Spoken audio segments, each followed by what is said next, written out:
Alright, so we've been getting a bit done. I haven't really filmed much today because it's stuff where you just can't see. Brake lines are done, booster's done. We do have the pedal inside. I'm going to turn around and show you that one because it looks almost original. It's fantastic. The steering shaft is done. I'm going to show all this to you guys here in a second. All this stuff's done. We are now getting ready to set the bed on and going to start measuring it up.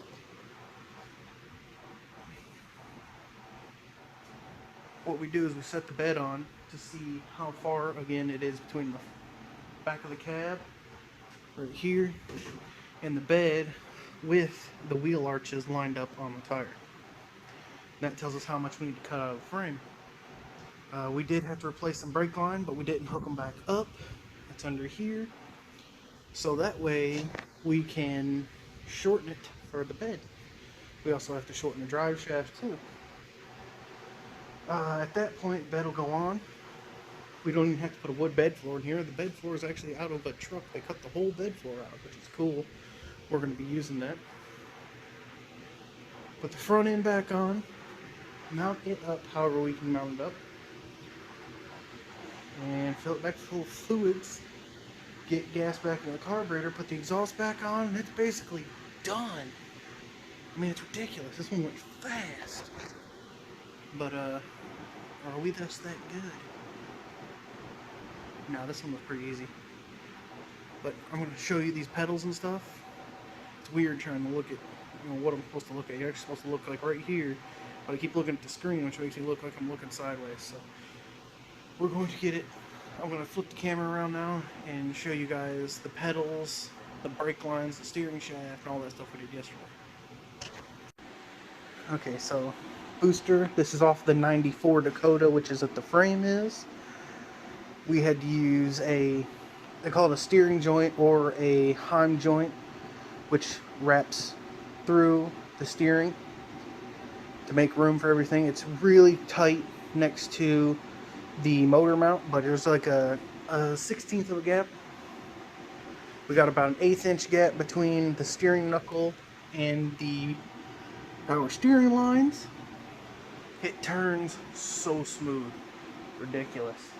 I had to remake this line right here, and we had to remake this back line through there. Come on in. Come get some. No, I ain't talking to myself. I'm recording. I'm talking to you too. I'm talking to you too, yeah. I'll show them everything we got done. Welcome to the Big Guy Garage. Yeah, woohoo. I'll show them that, and I was going to show them these wicked nice pedals we did. That look almost factory. This is Dakota right here, and this is the clutch, which is weird. Well, hey you. Oh, truck squeaking. So now we're gonna throw the bed on, see if we can't get that straight, and then throw the front end on. And we gotta cut the drive shaft, battery box. Well, we ain't gotta cut the drive shaft because it's, well, we might have to lengthen the drive shaft. No, we don't lengthen. We'll have to put a different drive shaft, maybe. I'm getting off here. I'm not retarded. My mother had me tested. Yeah. Let's get busy.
So, wow, I got a lot of crap on my face. Cabin, everything. We've already got the fenders, the hood, rewired, battery box made over here. You can't really see crap because of that light. Putting a bumper on now, and we just weld them on. And the only way to take them off would be the 5-bolt holes in the front. After that, literally the front end is done. So the next step is the bed. We have to cut the frame 5 inches, and I'll flip the camera around and show you how we do this.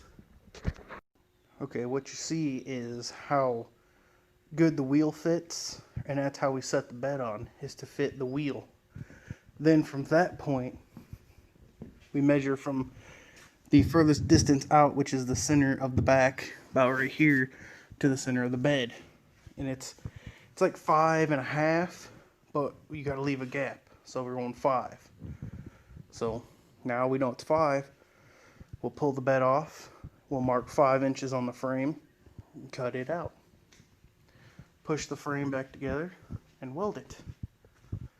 I'll get some B-roll of that. And then from that point, it's rewiring. You can see the wires laying up there. The taillights. Drive shaft. Test drive. Oh, we got to bleed the brakes too.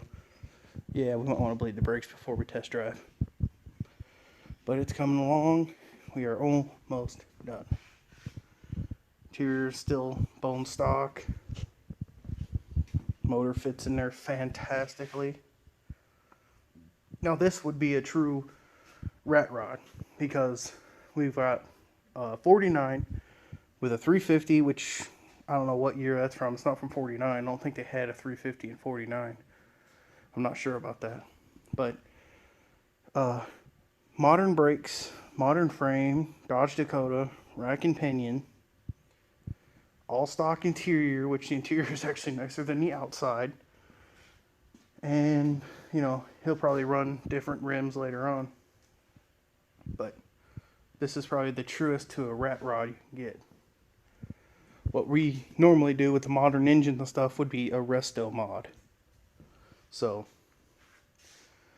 it's getting there. It's almost done. It's looking good though.